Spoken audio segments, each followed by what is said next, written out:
Welcome to the book club number 9. Today we will continue with The Good Stuff, book 1, chapter 2, Disaster Management, the cooker. The end came as I left the shipping lanes. Ridiculous, really. Just as I should have been able to relax with a cup of coffee, suddenly the boat went up in flames. Honestly, it was as sudden as that. One moment I was warming the pot, the next the boat was on fire. Bright blue and yellow flames spread across the cockpit, licked at the curtains and fanned out across the cabin. I let out a small shriek, leapt backwards, rammed my coccyx into the bulkhead and my head into the deckhead, which of course was where the flames were. I could hear my hair crackling. It's a good thing that panic doesn't last for long. Eventually the idea of a fire extinguisher emerged through the haze. I pulled off ring, I held upright, I aimed at base of fire. In fact, I was about to strike knob when I realized how much of a mess this was going to make. It would take a fortnight for to get rid of the stuff, especially in the galley, which in common with all galleys consisted mostly of inaccessible corners. If I'd been thinking clearly, it would have occurred to me that what we had here was an overreaction to having panicked in the first place. I was being unnaturally blasé in the face of disaster. Any minute now I'd get out the mouth organ and start playing Abide With Me. But it did give me a second's pause before striking knob hard. I looked at the flames, which by now had spread out to embrace the lockers, and at any moment were going to turn the fairy liquid bottle into a piece of meaningful contemporary sculpture. I looked. I took a deep breath. I blew. Now, I know that blowing at the flames is not a recognized course of action included in most ships' fire precautions. They may suggest operate extinguisher, or sound alarm, or assemble ship's company on boat deck, do not run. But nowhere do they say, take deep breath, direct mouth at base of fire, blow hard. They should. It worked. With a single puff, the fire was out. I stood and marvelled. The damage to the boat was negligible, just a slight scorching of the curtains. It was, looking back on it, a close call. The fact is, I have a problem with cookers. With some people it's tides. They spend long summer afternoons sitting at 50 degrees by the side of the river, feeling foolish. Others have a horror of harbours, and after bashing into a gale all night without mishap, they arrive in the calm of the morning, get themselves the wrong side of somebody's bowsprit, and end up having to be rescued by the harbour master. With me, it's cookers. I have trouble with sandbanks and harbour masters as well, of course, but not on a regular basis. The cooker syndrome probably has something to do with reading somewhere that the authorities in Sweden will not allow boat builders to fit pressurized gas on yachts. They view the whole idea with the same distaste as the prospect of one half of the population massacring the other half by driving their Volvos on high-octane aquavit. Obviously, there is hardly much point in saving them from themselves if all they're going to do is to go down to their boats and blow themselves up. So, when I bought little Amicus, the first thing I did was rip out the gas stove and replace it with an alcohol version made in Sweden and approved by all sorts of Swedish authorities. However, this enthusiasm for safety precautions may have been invalidated somewhat by buying the cooker not just second-hand, but from my mate Jimmy, who was just starting out on a career of selling me dodgy cookers. "Marvellous thing," said Jimmy. Just run it on mess. I'm told that in Antigua 90 proof rum was cheaper. If ever Jimmy falls on hard times, he could do worse than setting up a stall in a mile in the road. I did run it on mess. The smell was indescribable. Grudgingly, Jimmy admitted that sometimes it did niff a bit. But I'd get used to it. Anyway, what was a slight but homely odour of methylated spirit when compared to the prospect of blowing up? Besides, he couldn't take it back now. He bought a new one. I persevered. I inquired at the chandlery. Meth? Said the salesman. You can't run it on meth. You're supposed to use ethyl alcohol. That's what the Swedes use. I suppose you can get it in Sweden. Or we could try the chemist. I did. The chemist offered a small medicine bottle of ethanol for external use only. Volume for volume, it was probably more expensive than 90 proof rum bought in London. The chemist explained that it was against the law to sell it in any other quantity in case people preferred not to use it externally, but as a replacement for rum. The French, he added helpfully, had no such qualms. You could buy it anywhere in France. And so, in Cherbourg, in the hardware store, I loaded up with 10 1-litre bottles of alcool à brûler, which cost hardly more than paraffin, looked like white rum, and burned with a slight, but not unpleasant, sweet perfume. Also, it burned very readily, so that overfilling the cooker at the end of the annual refuelling trip to Cherbourg, I had it bursting into flames as soon as I put the kettle on. Of course, as the Swedish Inspectorate of Galley Installations would say, it is a far, far better thing to burn the ship down than to blow it up. I got the chance to try the alternative the following year when I sold Amicus and bought Largo and inherited another gas cooker. This one lasted a couple of years before the rust triumphed over the congealed bacon fat to get at the machine's vitals. Never mind, Jimmy was swapping boats too, and just happened to have a magnificent old tailor's cooker to spare. I drove it once down to the East Coast, which just shows you how the mind can play tricks on the memory. The cooker certainly was magnificent, a veritable brass artifact with a vitreous enamel hob the colour of molten toffee. It was not admittedly plumbed in, so he was not able to demonstrate it, but it did have the Taylor name on the plate on the oven door, and as everyone knows, Taylor's cookers go on forever. I bought it. For the next 2 years, when people asked me if I had a hobby, I did not tell them that I had a boat. I told them I had a paraffin cooker. This was because I never seemed to sail the boat, but I did spend long, absorbing weekends taking the cooker to pieces. The first problem was that the pressure tank did not hold pressure. You could boil a kettle by pumping all the while, but it is possible that the energy required, if applied to a generator, would have run an electric kettle and a microwave on the side. I had the pressure tank welded back together again. Then the burners would produce only a yellow flame which covered the bottom of the pots with soot, except when the yellow flame shot all the way up to the deckhead and covered that with soot instead. I pricked the jets and got a squirt of pressurized paraffin straight in my eye. I dismantled the jets, cleaned every part and reassembled them. This time the paraffin leaked out of the bottom in a puddle. I dismantled everything again and took the lot to the hardware shop.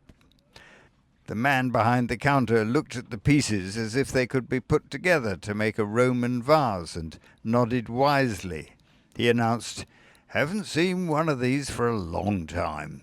That's the old model you got there. Oh, don't do spares for that anymore." One of life's essential little truths began to dawn on me. What was the point of having a cooker you couldn't get the spares for? I hauled out the credit card and bought all the parts necessary to upgrade the ancient tailors to modern specifications that you could get spares for. Another trip to the man who welded the pressure tank, another week's wait, and I had a cooker that looked exactly the same as before, but was, in fact, the very latest thing in paraffin technology. And it worked. I filled the little cups with meths, I lit it, I waited until it burned out, I opened the valve, I lit the vapour, and, as if by a miracle, I was rewarded with a clear green flame. Ah, what a moment was that! I sat and looked at it, rather as James Watt must have sat and looked at his steam engine pumping away. And I said with deep satisfaction, "It works! It actually works!" To celebrate, I made a cup of tea, without having to wipe half a pound of soot off the deckhead afterwards. Then I went off to the hardware shop to spread the good news and buy all the spares that would keep it working well into the next century. While I was at it, I took the opportunity to buy a bottle of meths as well. At least, I started. I got halfway through the transaction before the man standing beside me said quietly, "I wouldn't buy that if I were you. Not for a tailor's cooker." "No? Definitely not. I had a tailor's cooker and I used meths on it just like you, and it burned with a green flame. Well, I didn't think anything of it until I had a friend aboard who was an analytical chemist, and he told me that the green flame came from the brazing burning away." He let the significance of that sink in for a bit and then added, just in case I couldn't work it out for myself, "Once the brazing burns through, you get blazing paraffin spraying all over the cabin. Not very nice, that. I wouldn't buy meths if I were you." I did not buy meths. I went straight to the phone box on the corner and called Blake's in Portsmouth. The man on the other end seemed to have had calls like this before. He began by saying, "Ah," in a way that suggests that somewhere a nail has been hit on the head. "We've had a few calls about this. It seems that some methylated spirit manufacturers are using a different process. What you want is the kind that does not say mineralized on the bottom. That's if you can find it. Some people have found it rather hard to come by." That was great. So what was I supposed to do when I was unable to find this unmineralized meths? There now, I can help you. What you need is one of those butane blowtorches. Just play it around the element for a minute or two and it should light right away. The man at Blake's really was trying to be helpful. He had no way of knowing that the whole extravagant shambles had been dedicated to getting bottled gas off the boat. He really was a very nice man. Which is why Largo now has a gas cooker. I simply gave up. If we blow up, then I shall arrive at the pearly gates saying I tried. The Swedish Inspectorate of Galley Installations could have no complaints about my good intentions. Which is why, for the first time in my life, I bought a brand new cooker. Jimmy tried to sell me his latest, but at the time it came attached to a 45-foot steel ketch in the Med. With memories of the rusting monster I had started out with in Largo, I went for the top of the range, a grand and shining affair called the Atlantic, which seemed to conjure up the right image. However, while it certainly looked the part, I soon discovered that all that shines is not necessarily stainless steel. For instance, someone had decided to make the cooker out of the full gamut of alloys, none of which seemed to get on with any of the others. By the end of the first season, The pan clamps were welded to the screw fittings. I had to replace the rusted rivets with monol ones, and the bolt holding the grill pan together turned out to be mild steel. I mentioned this to the salesman on the chandler's stand at the boat show. Guess what he said?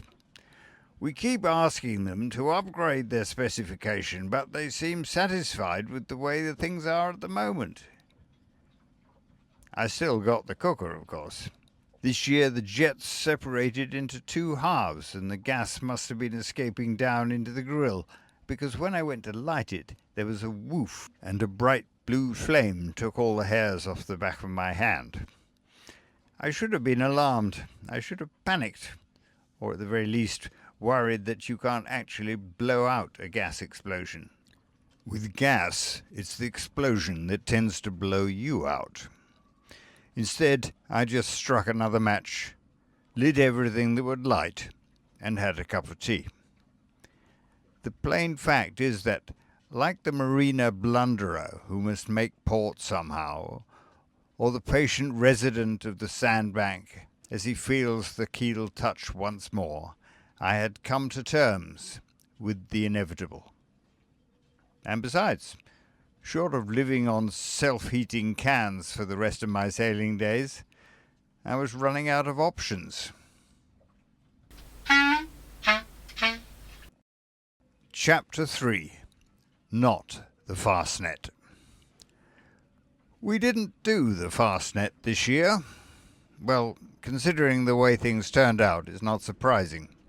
With hearty ocean racers streaming into pools swearing "never again," with bits falling off million-pound boats designed for Cape Horn, it really wasn't a race for cruising men looking for a bit of excitement. Cruising men could feel proud of their common sense as they listened to the forecast offering a 50% chance of a force 9, and then made plans to spend the week turning out the garage instead. But cruising men who didn't even get past the first qualifying race, who retired ignominiously 2 months before the start, they can only blame someone else. It really wasn't my fault, at least not to begin with. When Woodgates first suggested it, I said no, with all the convictions of Clapton Bligh on the subject of a workers' cooperative. I mean, the Fastnet's big league stuff. Look what happened in 1979. The Fastnet is no picnic, which of course is precisely the attraction for Woodgates, who crewed for Robin Knox Johnson, and, I suspect, has been sleeping in his Musto ocean racing outfit ever since.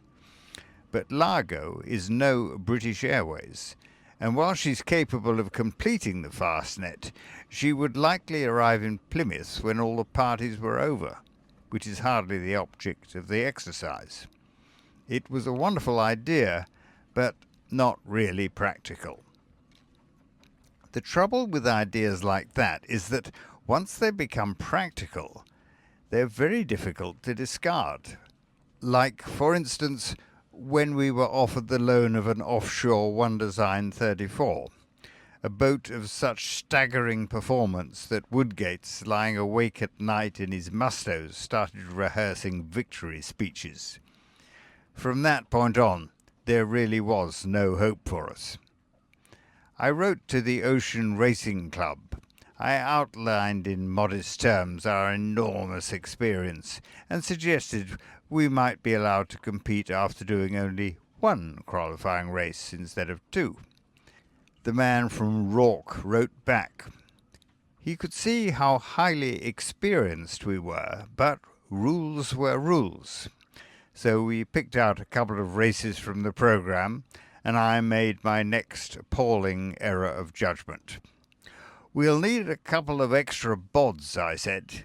"We'll need a crew of 7, said Woodgates. 7? On a 34-foot boat? Where would we put them all? What would they do?" With 2 of us on the triangle race, I had occasionally found the boat rather crowded.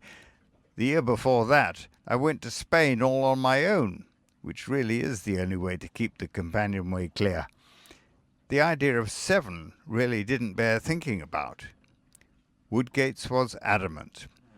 He produced a foredeck hand with experience on OODs, who could be relied upon to insist that 9 would not be too many. We compromised. This was, after all, only the first qualifying race, just a quick spin down to Portland and back. It wasn't as if we were going to have to organise watches and what have you. So there would be 4 of us. As well as me and Woodgates, we would be joined by Bill Cross, who has a moody 29 and the sort of competitive instinct that makes him worry about the performance of his furling Jenny. And there would be Dick Durham. Normally Dick would not dream of being seen on anything built after 1930, but someone had told him about the parties. Everything was organised. We would pick up the boat on the Thursday morning and have 2 full days to get used to her before the start. Somehow I had the idea that those 2 days would be filled with relentless spinnaker drills. I had this notion that hundreds of square feet of nylon would be shooting up and down the mast like Nelson's signal flags. I had visions of us jibing down the length of the Solent, until the manoeuvre went off with the kind of wordless efficiency I always imagine you find on Admiral's Cup boats. I was wrong again. First I got stuck in Belgium on a story, which at least offered the interesting diversion of seeing my work disrupt my sailing rather than the other way round. And then the boat wasn't ready. The wonderful high-performance racer, which was going to whisk us to victory, was still ashore, without its mast, and all our plans, not to mention Woodgate's speech, looked like coming to nothing. Quite what happened over the next 24 hours, I was never quite sure. I do remember stuffing foreign coins into foreign telephone boxes only to hear Woodgate shouting, "Don't worry, everything's going to be fine." Usually he says this shortly before disaster strikes. The owner of the mastless land-bound racer said, "Don't worry, everything's going to be fine." He'd arranged for us to borrow another OOD. We picked it up on the Friday at lunchtime. It wasn't our fault that the start of the race was on Saturday morning. But perhaps we should have realised what it means to sail a proper racing boat. It had 9 winches. What can anyone possibly want with 9 winches? Woodgate suggested that there was one for each member of the crew, but since there had been some confusion over the arrangements and Durham was at that moment pottering about on his floating antique in Leon Sea, we had 3 winches apiece. Somehow, relentless spinnaker drills didn't seem so important to a crew who had never in their lives reefed without benefit of the topping lift, who were completely taken by surprise when the mainsail came down and promptly fell over the side instead of staying obediently in its track. And what can you say about 3 full-grown men standing on the foredeck discussing what the adjustable baby stay might be for? But what we lacked in expertise, we made up in confidence. In Cowes, we tied up alongside another OOD with 9 people standing on each other's toes, politely waiting for their turn at the companionway. "You'll be working hard," said the skipper, squinting down the hatch and assuming we must have some more down there somewhere. "No problem," I said. "We'll just take it slowly. It's not as if we need to win." And then we went off to dinner at Murray's, where we covered the table with entry forms, which invited us to describe how we intended to cut loose the rig in the event of a dismasting, and then asked, "Are you sure?" Believe me, we weren't sure of anything. Probably out of the lot of us, I was the most confused. I'd never sailed a strange boat in my life. I hadn't even taken one of those bareboat charters in the Mediterranean, the ones with lissom creatures fixed to the foredeck like the anchor in chocks. No, I was having trouble. Mostly, I was having trouble with the loo. Now, I'm something of an expert on marine plumbing. If there was a national championship for retrieving small change from round the bend, I'd be up there collecting the gold medal. but I had never attacked a lavac before, and the prospect of starting a race without at least persuading it to dispose of its contents didn't bear thinking about. "Do you know how to get at the pump?" I asked the skipper of 8 on the boat next door. He had no idea. His loo was serviced by the yard, he said, which I suppose is the difference between racing and cruising skippers. Then Bill discovered the sight gauge on the fuel tank. We'd been looking for this ever since we ran out of water and wondered if there really was plenty in the tanks. There wasn't, or at least the sight gauge was empty. The start was at 9:30. The fueling berth opened at 9. We were still pulling up sails at the 10-minute gun. In fact, what with one thing and another, we never did go through the identification gate. I remember seeing a distinguished-looking old gentleman in a blazer and club tie sitting in a motorboat looking the other way, but I seemed to have other things on my mind at the time. One of these was the peculiar habit racing boats have of turning round the moment you let go of the tiller. On Largo, you can let go of the tiller, take a walk around the deck, and still find her pointing in the same direction when you get back. It simply never occurred to me that in proper racing boats the helmsman is not supposed to let go of the tiller, let alone join in the hunt for the main halyard. Suddenly a crew of 3 didn't seem so many after all. It was a wonder, really, that we started at all. But when the gun went, we were in the middle of everything, with spinnakers crackling all around us, while we waited for all the fuss to die down before setting out on our own. It was sensible. Strange boat, small crew, and anyway, it wasn't as if we were trying to win.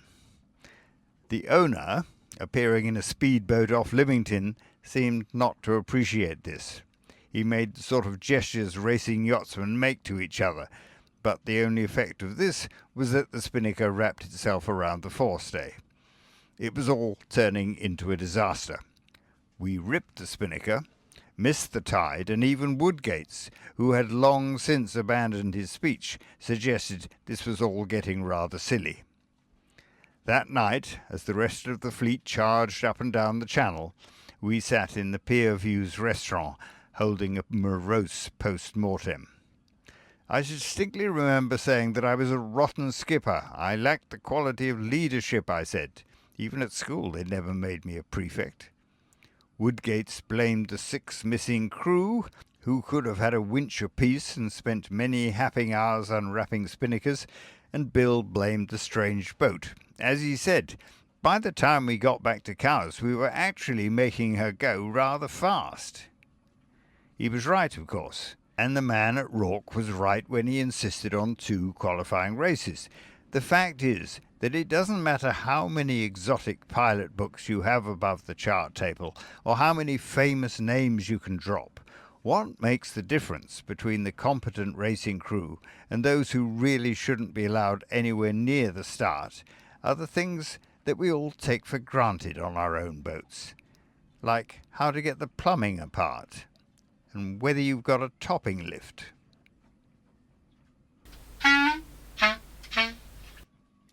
That was The Good Stuff, Book 1, by John Passmore, and read by the author. We shall be returning to this book in 9 weeks' time. In the meantime, if you'd like to know what happens next, it's available on Amazon in paperback, Kindle, and Audible editions. Until next week, goodbye.